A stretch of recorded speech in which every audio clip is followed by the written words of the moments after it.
یہ کتاب الاحادیث المختارہ للمقدسی جزء اول، اس نے یہاں پہ ذمہ لیا کہ اس کے سب احادیث صحیح ہیں، ٹھیک ہے نا.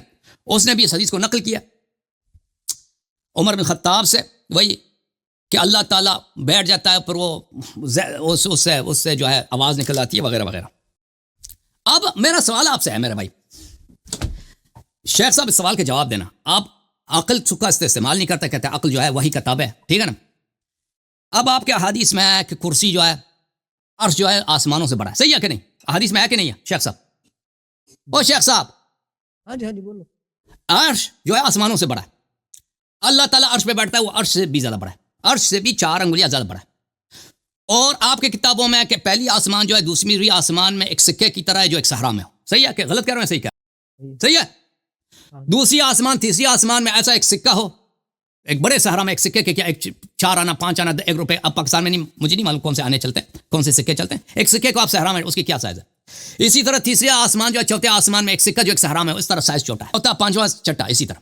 تو عرش جو ہے ان 7 آسمانوں سے بھی بڑا ہے، اور اللہ میاں جو ہے آسمان سے بھی بڑا ہے، اور عرش سے بھی بڑا ہے. اب وہ آپ کہتے ہو آپ کی حدیث میں بخاری وغیرہ میں کو ہر رات کو، ٹھیک ہے نا، آتا ہے تیسری پہلے آسمان دنیا میں آتا ہے، پہلی آسمان میں آتا ہے. تو یہ ہمیں سمجھائیے حضور، آپ تو تاویل کے قائل نہیں ہے نا. نزول سے مراد نزول رحمت تو نہیں لیتے نا، وہ خود آ جاتا ہے. کہ محدثین نے کتاب لکھا کتاب النزول، جو اللہ کی نزول کو نہ مانے کہ اللہ آ جائے. ابن تیمیہ، وہ ابن بطوطہ نے، دوسروں نے نقل کیے، ابن حجر نے بھی نقل کیے کہ وہ ممبر پہ بیٹھا تھا. ابن تیمیہ ممبر پہ بیٹھا اور ممبر سے اتر گیا اور کہا ہے کہ اللہ تعالیٰ اسی طرح نازل ہوتا ہے جیسے میں بھی ممبر سے نازل ہوں. بلکہ میں دکھا دوں اس کو، ابن بطوطہ کی ملاقات بھی ثابت کرنے سے، ابن بطوطہ کی ابن تیمیہ سے ملاقات بھی ثابت کرنی ہے آپ نے. وہ ٹھیک ہے بھائی، ٹھیک ہے. میں آپ کو دکھا دیتا ہوں کہ ابن تیمیہ نے کہا تھا ممبر پہ یہ کتاب ہے رحلت ابن بطوطہ، ابن بطوطہ کا جو سفرنامہ جزء اول ہے. یہاں پر صفحہ نمبر حکایت، صفحہ نمبر 111 میں وہ کہتا ہے کہ میں دمشق میں گیا. دمشق میں وہاں پہ حنابلہ کا جو لیڈر تھا ابن تیمیہ تھا، بہت بڑا عالم تھا، الا ان فی عقلہ شیئا، لیکن اس کی عقل نہیں تھی، بہت ہی احمق آدمی تھا. کہتا ہے وَكُنْتُ إِذْ ذَاكَ بِدِمَشْق، میں اس وقت دمشق میں تھا. فحضرت یوم الجمعہ، میں اس کے جمعہ خطبہ سننے گیا. وهو يعظ الناس على منبر الجامع ويذكرهم، وہ خطبہ جمعہ دے رہا تھا اور لوگوں کو موعظے کر رہا تھا. فكان من جملة كلامه، ابن تیمیہ کے جملہ کلام میں سے تھا ان اللہ ينزل الى السماء الدنيا كنزول هذا، اللہ تعالیٰ عرش سے دنیا کے آسمان میں، یعنی پہلی آسمان میں اس طرح اتر آتا ہے جیسے میں اتر آتا ہوں. پھر وہ ممبر سے اتر گیا خود، ٹھیک ہے نا. کنزول هذا ونزل درجة من درج المنبر، اور اس میں جو سیڑھیاں ہیں نا ممبر میں، اس سیڑھیوں میں سے کچھ سیڑھی اتر گیا. تو کسی نے اس پہ کہا کہ بھائی اس پہ ممبر، وہاں پہ ایک عالم تھا، اس نے اعتراض کیا کہ بھائی کیا بکواس کر رہے تم. تو لوگوں نے اس کو مارنا شروع کر دیا. اس عالم کو خوب اچھی طرح پٹائی کر دی حنابلہ نے کہ جب اللہ نیچے اتر آتا ہے تو آپ اس کی صفت کے منکر ہو گئے، آپ کافر ہو گئے. اچھا، اور اس کے بعد ابن بادشاہ وقت کو جب پتہ چلا، اس نے ابن تیمیہ کو کہا کہ یہ مجسمہ، یہ کافر ہے، اس کو جیل میں ڈال دیا. اور یہ بڑا مشہور واقعہ ہے. اچھا، تو یہ تو اللہ جو نیچے اتر آتا ہے، اب ہمیں سمجھائیں بھائی، جو 7ویں آسمان سے بھی بڑا ہے، عرش سے بھی بڑا ہے، وہ سما کیسے جاتا ہے؟ شیخ صاحب میرا وقت ختم ہے، یہ ہمیں سمجھا دیجیے نا. پہلی بات سوال یہ ہے کہ ہندوؤں کے خدا میں آپ کے خدا میں فرق کیا ہے؟ پھر وہ سما کیسے جاتا ہے؟ وہ پہلی آسمان میں جو وہ سائز ہی بڑا ہے، وہ اس میں جگہ ہی نہیں آتا. بھائی بس عقل کا استعمال نہیں کر سکتے. جی مولانا حبیب صاحب، سب سے پہلی بات الحمدللہ وحدہ والصلاۃ والسلام علی من لا نبی بعدہ رب اشرح لی صدری ویسر لی امری واحلل عقدۃ من لسانی یفقہوا قولی. سب سے پہلی بات آپ نے جو یہ بات کی کہ اللہ رب العالمین کے نزول کے حوالے سے، تو بھی نزول تو آپ کے ائمہ کرام بھی ثابت کرتے ہیں. اصول کافی وغیرہ کے اندر اور دیگر کتب کے اندر یہ ثابت ہے کہ اللہ رب العالمین جو ہے نا وہ جمعے والے دن بھی نازل ہوتا ہے، اور اسی طرح یوم عرفہ کی رات، یعنی کہ دن نزول سے ہم تعویل کرتے ہیں. بھائی ہمارے پاس تعویل کا ہے نا، وہ جسمی نہیں ہے، جسمی نہیں ہے. نزول سے مراد اس کا نزول رحمت ہے، نزول رحمت ہے، یعنی کہ وہ اس کے علاوہ کبھی بھی رحمت نازل نہیں کرتا. اس کا مطلب ہے جب چاہے وہ رحمت نازل کرتا ہے نا، یعنی کہ وہ صرف اسی دن. آپ تو لفظی لیتے ہیں نا. دیکھیں بھائی ہماری تعویل غلط ہے یا صحیح ہے، غلط ہے یا صحیح ہے، وہ اپنی جگہ ہے. پورے عالم اسلام کا عقیدہ یہ ہے کہ ہم تعویل کرتے ہیں ایسے چیزوں کی نا. ہمارے پاس تو ایسے حدیث ہی نہیں ہے، ایسے حدیث جسمانی کی حدیث ہی نہیں. اگر ہیں تو اس کے ساتھ تعویل بھی منسوس ہے، اس کے ساتھ تعویل بھی منسوس ہے. ہم اپنی عقل سے تعویل نہیں کرتے. بھائی اگر تعویل کرتے ہیں تو اس کی تعویل کے اوپر جو سوال اٹھتا ہے اس کا جواب بھی تو دینا ساتھ. بالکل بالکل، جواب کا سوال دیں گے بھائی، دیں گے. سب سے پہلی بات یہ ہے کہ اللہ رب العالمین کا نزول یہ ثابت ہے قرآن، یعنی کہ نبی کریم صلی اللہ علیہ وسلم کی حدیث سے بھی ثابت ہے، اور اللہ رب العالمین کا نزول تشریف لانا قرآن سے بھی ثابت ہے. وجاء ربک والملک صفا صفا. اور اسی طرح حدیث مبارکہ کئی احادیث ہیں ان سے ثابت ہے، حتیٰ کہ ان کی کتب سے بھی ثابت ہے، جیسے کہ اللہ صاحب نے تسلیم کیا ہے کہ اللہ رب العالمین نزول فرماتے ہیں. تو نزول وہ کیسے فرماتے ہیں؟ جیسے اس کے شایان شان ہے. اور باقی آپ نے جو اتنا لمبی چوڑی آپ نے وہ بحث کی کہ جناب اس کا اتنا بڑا چہرہ ہے، اس کا اتنا بڑا قد ہے، فلاں ہے فلاں ہے فلاں ہے، یہ سب مجسمہ والی باتیں ہیں. اللہ صاحب ہم اس سے بالکل مبرہ ہیں، اور ہم مجسمہ بن گئے جی، ہم مجسمہ ہم بن گئے جی. یہ کہتا ہے کہ وہ عرش سے 4 انگلی بڑا ہے اور مجسمہ ہم بن گئے. تو اللہ رب العالمین ان مجسمہ ہم بن گئے. سبحان اللہ. ساری کی ساری جو سے پاک اور مبرہ وہ ہے، سب سے پاک ہے. یہ سمجھا دیں کہ وہ بھائی وہ کیسے نہیں چاہتا ہے. وہ جب 7ویں سے پہلے میں آ جاتا ہے تو کیسے آ جاتا ہے؟ جو وہ ناممکن ہے نا بھئی. ناممکن آپ کے لیے ہو سکتا ہے، آپ کی عقل میں ایک چیز بیٹھ نہیں رہی، یعنی چھوٹا ہو جاتا ہے، سائز اس کا چھوٹا ہو جاتا ہے، پھر آ جاتا ہے، پھر یہی سا ہوگا. اسی لیے تو کہہ رہا ہوں کہ عقل وہی کتابیں ہے. اتبعوا ما انزل الیکم من ربکم، جو اللہ رب العالمین نے اتارا اس کی اتباع کرو. عقل کے گھوڑے دوڑانے بند کر دو. چلے جی، عقل کا یہاں پہ کوئی کام نہیں ہے. بلکہ اللہ رب العالمین نے جب آدم علیہ السلام کو پیدا یعنی کہ جنت سے نکال کے زمین کے اوپر بھیجا تو ان کو کیا فرمایا تھا کہ فَإِمَّا يَأْتِيَنَّكُم مِّنِّي هُدًى فَمَن تَبِعَ هُدَايَ فَلَا خَوْفٌ عَلَيْهِمْ وَلَا هُمْ يَحْزَنُونَ، کہ جب تمہارے پاس میری طرف سے کوئی ہدایت آئے، جو بھی میری ہدایت کی اتباع کرے گا تو اس کے اوپر کوئی خوف نہیں ہوگا، نہ وہ غمگین ہوگا.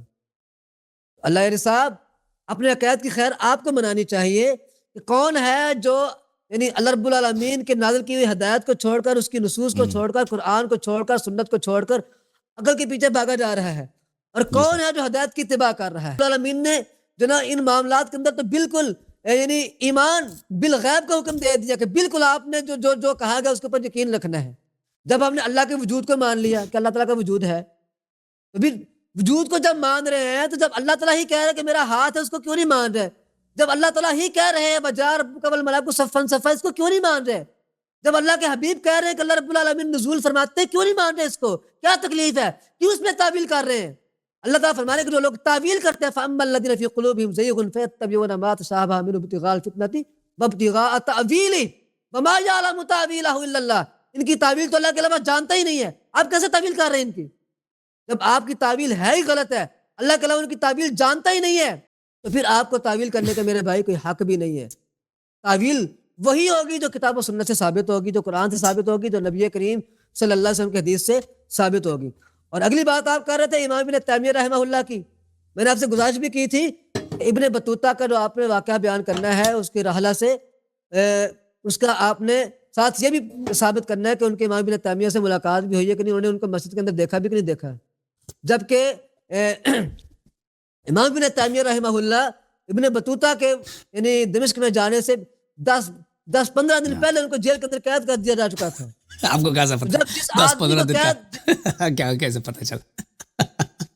میں دکھاتا ہوں، ایک منٹ ٹھہرو، میں دکھاتا ہوں، صبر کریں. چلے کوئی بات نہیں، چلو مان لیا بھائی 10 دن پہلے جیل ہو چکا تھا، کوئی بات نہیں. ایک بندے کے ساتھ ملاقات ثابت نہیں ہے، چلو مان لیا نا، ایک بندے کے ساتھ جب ملاقات اس کی ثابت نہیں ہے، اس کے ساتھ اس کی ملاقات نہیں ہے، تو اس کے ساتھ اس نے اس کو کیسے دیکھ لیا کہ جناب وہ ممبر کے اوپر جمعہ پڑھا رہا ہے؟ وہ جب وہ ممبر کے اوپر آیا ہی نہیں، اس نے جمعہ پڑھایا ہی نہیں اس دن جس نے ابن بطوطہ جا رہا وہاں پہ. تو ابن حجر کو کیا مانتے ہیں؟ وہ بھی جھوٹا ہے. اس نے بھی وہیں سے نقل کیا ہے. اس نے کہاں سے نقل کیا؟ بیان بتاؤ. میں دکھاتا ہوں، میں بتاؤں، دکھاؤ، دکھا دیں. اس نے کہاں سے نقل کیا؟ ابن حجر نے بھی جو نقل کیا ہے اس نے اگر کوئی سند بیان کی تو وہ پیش کریں آپ.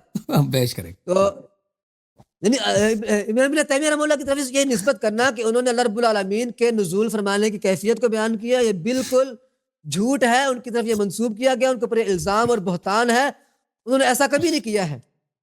تو میں نے یعنی شروع کے اندر آپ سے یہ سوال چھوڑا ہوا ہے، آپ کے لیے رکھا ہوا سوال کہ میں نے آپ کے بار بار میں نے کہا ہے اصول کافی کی جو آپ نے ان کے پیش کی تھی اس کا ترجمہ بیان کریں اور اس سے مراد کیا ہے وہ ان کو ظاہر کریں.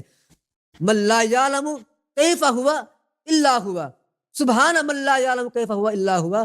وہ پاک ذات ہے جس کو کوئی نہیں جانتا کہ وہ کیسا ہے سوائے اس کے کہ ہاں وہ تو جانتا ہے نا کیسا ہے. جب اس نے خود وہ اپنے علم کے ساتھ بیان کر دیا کہ میں کیسا ہوں، میرا ہاتھ ہے، تو ماننے میں کیا حرج؟ اللہ صاحب اس سوال کا جواب آپ کیوں نہیں دے رہے مجھے؟ جب اس نے خود بیان کر دیا کہ میرا چہرہ ہے تو ماننے میں کیا حرج ہے؟ یا تو آپ اپنی جو آپ نے نص پیش کی اصول کافی کی یہ کہہ دیں کہ یہ صحیح نہیں ہے، درست نہیں ہے، غلط ہے، یہ آپ نے غلط بیان کی ہے، یا اللہ رب العالمین کے بارے میں جو آپ کے ائمہ کرام نے بات لکھی ہے یہ غلط لکھ دی ہے، یہ کچھ نہ کچھ اس کے بارے میں بولے نا. بار بار میں آپ سے مطالبہ کر رہا ہوں کہ اللہ رب العالمین کی کیفیت کو جب اللہ تعالیٰ جانتا ہے، اللہ تعالیٰ قرآن کے اندر خود بھی کہا ہے اَأَنْتُمْ أَعْلَمُ أَمِ اللَّهِ، کیا اللہ تعالیٰ کی ذات کے بارے میں تمہیں زیادہ علم ہے یا اللہ کو زیادہ علم ہے؟ یقیناً اللہ تعالیٰ کو علم ہے، آپ کا علم ناقص ہے، آپ کی عقل ناقص ہے۔ علم وہی ہے، حقیقت وہی ہے جو اللہ رب العالمین خود بیان کریں گے۔ کیا آپ جو اللہ تعالیٰ کے ہاتھ کی تعویل کرتے ہیں کہ اللہ تعالیٰ کو نہیں پتا کہ میری قدرت بھی ہے؟ اس نے قرآن میں نہیں کہا وَهُوَ عَلَىٰ كُلِّ شَيْءٍ قدیر، کہ اللہ تعالیٰ کو قدرت کا لفظ نہیں آتا تھا، نعوذ باللہ۔ آپ چہرے کا لفظ بول کر اس سے مراد جناب اس کی رضامندی لیتے ہیں کہ اللہ تعالیٰ نے قرآن کے اندر رضامندی کا لفظ استعمال نہیں کیا، کہ اللہ تعالیٰ کو معلوم نہیں کہ میری رضامندی بھی ہے۔ جب اللہ رب العالمین سارے کے سارے معنی کو جانتے ہیں، ان ساری کی ساری چیزوں کو جانتے ہیں، تو انہوں نے اپنی ذات کے لیے ان الفاظ کو استعمال کیا ہے۔ تو اگر ہم وہی الفاظ کہہ دیتے کہ اللہ نے کہا کہ میرا ہاتھ ہے، ہم کہتے ہیں کہ اللہ تعالیٰ کا ہاتھ ہے، تو آپ کو کیا تکلیف ہوتی ہے اس سے؟ کون سی چیز اس میں ماننے میں؟ یا تو کہہ دو کہ ایمان بالغیب نہیں ہے آپ کا، غیب کو آپ نہیں مانتے، غیب کے اوپر ایمان آپ نہیں رکھتے، یا پھر یہ ثابت کرو کہ جو تعویل آپ کر رہے ہیں یہ ایمان بالغیب کا حصہ ہے، یہ آپ ثابت کر دیں مجھے کہیں سے، کوئی دلیل لائیں، کوئی دلیل پیش کریں، قرآن سے ثابت کریں، کوئی حدیث سے ثابت کریں کہ الذین یؤمنون بالغیب کا مطلب یہ ہے کہ جو غیب کی چیزیں ہیں ان کے اندر تعویل کرنا یہ بھی غیب کے اوپر ایمان کا حصہ ہے۔ ایسی دلیل پیش کریں، آپ اپنے امام کا قول پیش کریں، اپنے امام کی کوئی نص پیش کریں، قرآن کی آیت لائیں، کوئی چیز میرے سامنے پیش کریں، لیکن ابھی تک آپ نہیں لا رہے۔ ابھی آپ اشاعرہ اور ماتریدیہ کی طرف جا رہے ہیں، جو کہ ہمارا محل نزاعی نہیں ہے، جو کہ ہمارا محل بحث ہی نہیں ہے۔ آپ بار بار بحث سے پیچھے کی طرف بھاگ جاتے ہیں۔ بار بار میرا یہ مطالبہ ہے آپ سے کہ آپ جو نا وہ موضوع کے اوپر آئیں، اور جو اللہ رب العالمین نے اپنی صفات بیان کی ہیں ان کے اوپر آئیں۔ ان کے اندر آپ تعویل کیوں کر رہے ہیں؟ کس بنا پر کر رہے ہیں؟ کیا ان کے اللہ رب العالمین کے لیے چیزیں ماننا محال ہے؟ کیا اللہ تعالیٰ نے کہا کہ میرے لیے محال ہے؟ کیا اللہ تعالیٰ نے اپنے علم کے ساتھ جو چیزیں بیان کی ہیں وہ غلط بیان کر دی ہیں؟ وَمَنْ أَصْدَقُ مِنَ اللَّهِ قِيلًا وَمَنْ أَصْدَقُ مِنَ اللَّهِ حَدِيثًا، اللہ سے بڑھ کر کوئی سچا ہے؟ اللہ سے بڑھ کر کوئی سچی بات کرنے والا ہے کوئی؟ جب اللہ رب العالمین سچا ہے، اس کی کتاب سچی ہے، اس کا قرآن سچا ہے، اس کے مصطفیٰ کا فرمان سچا ہے، تو بھئی ہم یہ چیزیں مان لیتے ہیں جس طرح وہ ہیں۔ تو بھئی ان کے ماننے میں آپ کو کیا مسئلہ ہے؟ آپ کی تعویل کی طرف کیوں جا رہے ہیں؟ جبکہ اللہ تعالیٰ اس کی تعویل کو کیا کہہ رہے ہیں کہ یہ کیا کہتے ہیں زیغ فی القلب کی علامت ہے۔ فَأَمَّا الَّذِينَ فِي قُلُوبِهِمْ زَيْغٌ فَيَتَّبِعُونَ مَا تَشَابَهَ مِنْهُ ابْتِغَاءَ الْفِتْنَةِ وَابْتِغَاءَ تَأْوِيلِهِ، تشبیہ کی طرف جانا یا اس کی تعویل کی طرف جانا، یہ زیغ قلبی کی علامت۔ اللہ یاری صاحب آپ اپنے اوپر اس دبے کو صاف کریں کسی طرح تاکہ آگے بات کو چلایا جا سکے۔ شیخ صاحب آپ کے جانے سے پہلے میں آپ سے ایک سوال کروں، جی اجازت ہے؟ اس سوال کا مختصر جواب دے دیں۔ صفات جو قرآن و سنت میں آئی ہیں ان پہ تصدیق کرنا واجب ہے، صحیح ہے؟ ایمان لانا واجب ہے، صحیح ہے غلط ہے؟ اور جو صفات قرآن و سنت میں ان کا نفی موجود نہیں ہے ان کو بھی نفی نہیں کر سکتے، یہ بھی آپ کے مذہب میں قاعدہ ہے، صحیح ہے؟ صحیح ہے؟ جو صفات اللہ تعالیٰ نے رسول صلی اللہ علیہ وسلم نے نفی نہیں کیا ہے اس کو آپ نفی نہیں کر سکتے اپنے عقل سے، صحیح ہے؟ جن کی نفی نہیں کی ان کا اس بات جو ایک صفت ہے جو قرآن و سنت میں وہ نفی نہیں کی گئی ہے تو آپ اس کو اپنے سے نفی نہیں کر سکتے، آپ وہی ثابت کر سکتے ہیں جو اللہ نے ثابت کیا ہے، وہی نفی کر سکتے ہیں جو اللہ نے نفی کیا ہے، رسول صلی اللہ علیہ وسلم نے نفی کیا، اس کو عقل کے ساتھ ثابت بھی نہیں کر سکتے، ثابت بھی نہیں کر سکتے، نفی بھی نہیں کر سکتے۔ آپ لوگوں کا عقیدہ ہے، صحیح ہے؟ ہمارا عقیدہ نہیں، آپ لوگوں کا عقیدہ ہے، صحیح ہے؟ جی بالکل ٹھیک، جی ٹھیک ہے، اوکے ٹھیک۔ اب میری باری ہے جناب۔ جی چھٹے ٹرن کی آپ کی باری۔ اوکے جناب، چلیں جی بسم اللہ الرحمن الرحیم۔ میرے محترم ناظرین، یہ کہتے ہیں کہ ابن تیمیہ کے متعلق ان کو غیرت ہو گئی ہے کہ ابن تیمیہ نے اس کو نہیں دیکھا، ابن بطوطہ نے نہیں دیکھا۔ وہ آپ کو چاہیے کہ صحیح مسلم کے باب عنعنہ میں دیکھیں، حجت حدیث العنعنہ، کہ جو بھی شخص کسی سے روایت کرتا ہے اور وہ ثقہ ہے، اگر ان دونوں کا ملاقات ممکن ہو تو اگر کسی خبر میں ثابت بھی نہ ہو کہ ان دونوں نے ملاقات کیا ہے تو وہ حدیث صحیح ہے، وہ روایت صحیح ہے، تو یہ آپ پہ حجت ہے۔ دوسری بات یہ ہے کہ الدرر الکامنہ میں صحیح سند کے ساتھ، بلکہ وہ سند کی ضرورت ہی نہیں ہے کیونکہ وہ ابن حجر، آپ اس کو حجت مانتے ہیں، یہ ابن حجر ہے الدرر الکامنہ جو صفر الاولی، یہاں پہ ابن تیمیہ کا زندگی نامہ ہے صفحہ نمبر 144 میں، وافترق الناس فیہ، ابن تیمیہ کے متعلق لوگوں کے مختلف عقائد ہیں، ولی فمنہم من نسبہ الی تجسیم، بہت سارے لوگوں نے اس کو تجسیم کی نسبت دی، وہ کیونکہ اس نے کتابوں میں جو باتیں لکھی ہیں، قدم کا ذکر، ساق کا، یاد کا، وجہ کا، ان چیزوں کا جو ذکر کیا اس نے۔ ومنہم من ینسبہ الی الزندقہ، اور بعض لوگ اس کو زندیق سمجھتے تھے۔ آپ ہی کے ابن تیمیہ کو آپ ہی کے علماء نے یا زندیق یا کافر اور مجسمہ، اور منهم من ينسب الى النفاق، اور بعض لوگوں نے اس کو منافق بھی کہتے تھے. تو یہ آپ کے اپنے علماء کے اقوال ہیں ابن تیمیہ کے متعلق، تجسیم کے متعلق اور نزول کے متعلق ابن تیمیہ کا بھی اور ابن حجر کا بھی قول میں نے آپ کو دکھا دیا. اب آپ پوچھتے ہیں کہ بھائی ہمارے ہاں تو یہ قرآن میں موجود ہے جاء ربک والملک صفا صفا و فلان فلان فلان وجہ اللہ ہے، تو اس کو آپ کیوں نہیں مانتے بھائی؟ بات بالکل آپ کی صحیح ہے، سوال بہت اچھا ہے، سوال آپ کا بہت بہترین ہے. آپ اگر یہ سوال دیکھیں اپنے علماء سے کریں، اشاعرہ سے کریں، ماتریدیہ سے کریں، ان کے پاس کوئی جواب نہیں ہے. اشعری عالم سے پوچھیں نا کہ قرآن میں تو ہے وجاء ربک والملک صفا صفا وکل شیء ہالک الا وجہہ، یا حسرت علی ما فرطت فی جنب اللہ، اللہ کی پہلو ہے، اللہ کے ہاتھ ہیں، وہ اپنا پیر جہنم میں ڈالتا ہے. تو آپ اس کو کیوں نہیں مانتے؟ تو ان کے پاس جواب نہیں ہوگا سوائے عقلی دلائل کے، ان کے پاس کوئی جواب. لیکن شیعوں کے مخالف آپ نہیں کر سکتے کہ ساتھ یہ سوال نہیں کر سکتے. اس کی وجہ کیا ہے؟ اس کی وجہ یہ ہے کہ آپ لوگوں کے پاس تنزیح میں حدیث نہیں ہے، توحید میں حدیث نہیں ہے. نہ توحید میں آپ کے پاس حدیث ہے، نہ تنزیح میں حدیث ہے آپ کے پاس، سوائے یہ اسرائیلیات کے جو میں نے آپ کو دکھا دیا. تو میں آپ کو جو آپ نے سوالات کیا نا، تو میں اس کا کچھ جواب دکھا دیتا ہوں آپ کے اپنی کتب سے. مثلا یہ قرآن مجید کی آیت ہے اعوذ باللہ من الشیطان الرجیم وجوہ یومئذ ناظرہ، قیامت کے دن بعض چہرے شاداب ہوں گے الی ربہا ناظرہ. اس کی تعویل اہل بیت علیہ السلام، اپنی عقل سے نہیں، ہم اہل بیت علیہ السلام کے لسان سے آپ کو دکھا دیتے ہیں. یہ کہ شیعہ اس کو کیوں نہیں مانتے، اس کے لفظ جو آپ مانتے ہیں یہ شیعہ کیوں نہیں مانتے. یہ کتاب البرہان ہے، تفسیر البرہان سید ہاشم بحرانی کی، یہاں پہ بھلے تفسیر سورۃ القیامہ میں بھلے وجوہ یومئذ ناظرہ الی ربہا ناظرہ ینظرون الی وجہ اللہ عز وجل یعنی الی رحمت اللہ ونعمتہ. اگلا حدیث حضرت علی بن موسیٰ الرضا علیہ السلام سے ہے، وجوہ یومئذ ناظرہ یعنی مشرقہ، نورانی چہرے ہوں گے، تنظر ثواب ربہا، ناظرہ یعنی انتظار کے معنوں میں، انتظار کریں گے رب کے ثواب کا. بھلے دوسرے میں کل شیء ہالک الا وجہہ فالنظر الى انبیاء اللہ تعالی ورسلہ وحججہ فی درجات ثواب عظیم للمؤمنین یوم القیامہ. یہ جو وجہ اللہ ہے یہ انبیاء، اور وجہ اللہ کون ہے؟ رسول اللہ صلی اللہ علیہ وسلم وجہ اللہ، اللہ کا چہرہ نہیں ہے. جس نے نبی کو پہچانا، کیونکہ چہرہ وہ سبب معرفت ہے، وجہ معرفت ہے، جس نے نبی صلی اللہ علیہ وسلم کو پہچانا اس نے اللہ کو پہچانا. ٹھیک ہے نا؟ انبیاء علیہ السلام، حجج، ائمہ طاہرین علیہ السلام، یہ وجہ اللہ ہے. میں آپ کو دکھا دوں یہ مزید احادیث وجہ اللہ کے متعلق کتاب اصول کافی سے، یہ سب ہمارے پاس احادیث ہیں، سب نصوص ہیں میرے بھائی. ہم اپنے سے کوئی اپنی عقل سے کچھ نہیں بناتے، ہمارے عقل تابع ہے نص کی، لیکن ہم نص ہم نے کن سے لیے؟ ہم نے اہل بیت علیہ السلام سے لیا. کتاب ہے الاصول من الکافی للکلینی رحمہ اللہ، یہاں پر ملاحظہ کریں یہ باب النوادر ہے. شیء ہالک الا وجہ فقال ما یقولون فیہ، اس میں جماعت مخالفین کیا کہتے ہیں، نواسب کیا کہتے ہیں؟ قال یقولون یہلک کل شیء الا وجہ اللہ، وہ یہی کہتے ہیں کہ آیت کا میں یہ مطلب ہے کہ ہر چیز ہلاک ہو جائے گا سوائے وجہ اللہ. فقال سبحان اللہ لقد قالوا قولا عظیما، منزہ ہے، انہوں نے بہت غلط بات کی ہے. انما انا بذلک وجہ اللہ الذی یؤتی منہ، وجہ اللہ سے مراد رسول اللہ صلی اللہ علیہ وسلم، علی علیہ السلام، وہ اشخاص جن کی طاعت سے اللہ کی طاعت ہوتی ہے، ان سے مراد ہوا. اچھا ملاحظ اس میں بہت سارے احادیث اس باب میں ایک حدیث آپ کو دکھا دوں یہاں پر کہ بلے حضرت امام جعفر الصادق علیہ السلام نے فرمایا ان اللہ خلقنا فاحسن خلقنا وجعلنا عینہ فی عبادہ ولسانہ الناطق فی خلقہ ویدہ المبسوطۃ علی عبادہ. اللہ نے ہمیں خلق کیا اور بہترین صورت میں خلق کیا. اللہ تعالیٰ نے اہل بیت علیہ السلام کو بندوں میں اپنی آنکھ اور بندوں میں اپنی زبان ناطق بنا دیا، اور یدہ المبسوطہ، اور ید دست رحمت اللہ کی جو ہے وہ اہل بیت علیہ السلام ہے.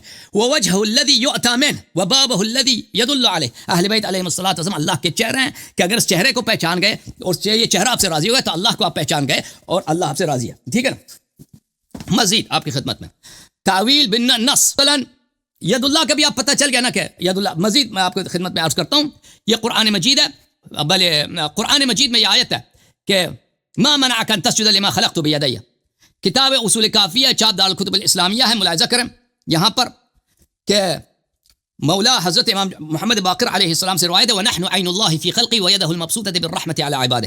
ید اللہ سے مراد اہل بیت طاہرین علیہم الصلاۃ والسلام ہے، لیکن ہر آیت میں نہیں، بعض آیات میں اس کے مختلف معنی ہوتے ہیں. بلے میں آپ کو یہ کتاب توحید ہے مرحوم صدوق رحمہ اللہ کی، التوحید لشیخنا الصدوق، یہاں پہ حضرت امام رضا علیہ السلام کی حدیث ہے، صفحہ نمبر 154 میں. سألت الرضا علیہ السلام عن قول اللہ لابلیس، میں نے پوچھا کہ اللہ کے یہ قول ابلیس سے کیا مراد ہے. ما منعک، اے ابلیس تو نے کیوں سجدہ نہیں کیا، لما خلقت بیدی، کہ اس آدم کے لیے جس آدم کو میں نے اپنے دو ہاتھوں سے بنایا تھا. قال یعنی بقدرتی وقوتی، یہ منصوص ہے میرے بھائی. ہم اہل بیت طاہرین علیہ السلام ہمارے پاس حجت ہیں، انہوں نے قرآن کے معنی بتا دیے ہیں، اس لیے ہم جو ہیں آپ کی طرح آپ کی طرح تجسیم کے ہم شکار نہیں ہیں. اب بالکل اگر آپ مجھے بخود بھی پتہ اگر آپ یہی سوالات دیوبندیوں سے کریں, بریلویوں سے کریں, وہ کے پاس جواب نہیں ہے کہ بھئی آپ کیوں کہتے ہیں کہ اللہ کے ید اللہ سے مراد کیا ہے؟ ید اللہ سے مراد اللہ کی طاقت ہے, دلیل بتاؤ بھائی. یہی سوال ان سے, ان کے پاس کوئی نص نہیں ہے کیونکہ ان کے محدثین سب مجسمت ہے اور انہوں نے تنزیہ کے حدیث سب غائب کر دی, کوئی نقل ہی نہیں کیا جی. اسی طرح وجاء ربک والملک صفا صفا, شیخ صاحب ملاحظہ کریں, وجاء ربک والملک صفا صفا سورہ فجر میں جو ہے اس کا مطلب کیا ہے؟ اس کا مطلب یہ ہے تفسیر البرہان, یہ جلد نمبر ہے 5, ملاحظہ کریں. یہاں پہ روایت موجود ہے میرے مولا حضرت امام رضا علیہ السلام سے, وجاء ربک والملک صفا صفا صفا ان اللہ عز وجل لا یوصف بالمجیء والذهاب. اللہ تعالیٰ کا وصف نہیں ہوتا آنے جانے سے, آیا گیا, یہ اللہ تعالیٰ کے لیے ہوتا ہی نہیں ہے. یہ مخلوق ہے, جسم ہے, حیوان ہے, جانور جو آتے جاتے ہیں, اللہ آتا جاتا نہیں ہے. تعالی اللہ عن الانتقال, انتقال ایک جگہ سے دوسری جگہ جانا یہ مخلوق ہونے کی علامت ہے. خالق کے لیے انتقال ناممکن ہے. انما یعنی بذلك وجاء امر ربك والملك صفا صفا, وجاء ربك والملك صفا صفا, اس سے مراد ہے کہ اللہ کا امر, اللہ کا حکم. جب یہ پتہ چلا تو یہ سب منصوص ہیں میرے بھائی. رسول اللہ صلی اللہ علیہ وسلم نے فرمایا انی تارک فیکم من اخذتم به من بعد لن تضلوا بعد ابدا کتاب اللہ وعترتی اہل بیت. ہم نے توحید اہل بیت علیہ السلام سے لیا, تفسیر اہل بیت علیہ السلام سے لیا, اس لیے ہمارا خدا وہ جو ہندوؤں والی خدا ہے نا, جب میں نے آپ سے بار بار پوچھا کہ آپ کے خدا میں, آپ کے رب میں اور ہندوؤں و مشرکین کے خدا میں فرق کیا, آپ بتا ہی نہیں سکے جی. بار بار سوال کیا نا, آپ بالکل پھنس گئے اور بتا بھی نہیں سکیں گے.